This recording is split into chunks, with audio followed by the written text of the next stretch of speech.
સુરતના કોસંબા નજીક ધામદોડ સ્થિત પીપી સવાણી યુનિવર્સિટી કેમ્પસમાં બે વિદ્યાર્થી જૂથો વચ્ચે મારામારીની ઘટનાના વિડીયો સામે આવી રહ્યા છે।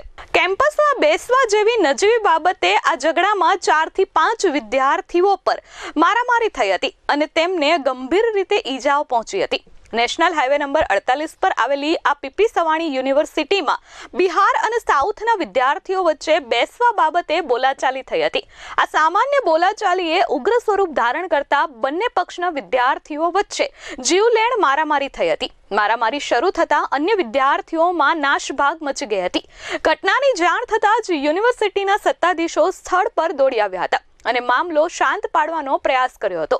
આ ઘટનામાં બંને પક્ષના 4 થી 5 વિદ્યાર્થીઓને નાની મોટી ઈજાઓ થઈ હતી। ઈજાગ્રસ્ત વિદ્યાર્થીઓને તાત્કાલિક નજીકની હોસ્પિટલમાં સારવાર માટે ખસેડવામાં આવ્યા હતા। સમગ્ર ઘટના અંગે કોસંબા પોલીસને જાણ કરવામાં આવી હતી। આ અંગે કોસંબા પોલીસ મથકના પીઆઈએ જણાવ્યું હતું કે ઘટનાને પગલે અમારી ટીમ સ્થળ પર દોડી ગઈ હતી અને બંને પક્ષ વચ્ચે સમાધાન થયું હતું।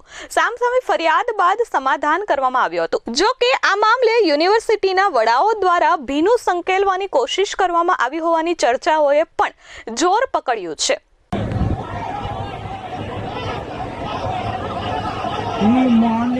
અવાજ ટી-શર્ટ વાળાને કેવો માર્યો?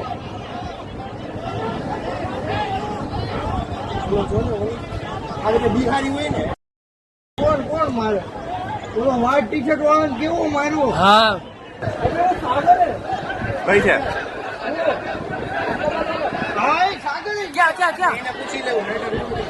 એ જો આ સાગર બહુ દોડે છે। સાગર ને જ મારે। એ સાગર ને માર્યો। કેવો માર્યો? હે સાગર ને માર્યો। સરે આવ્યા બે સરે આવ્યા જો કેટલા બધા સાગર ને કેવો માર્યો? ફેકલ્ટી આવી। Bureau report S24 news Kosamba.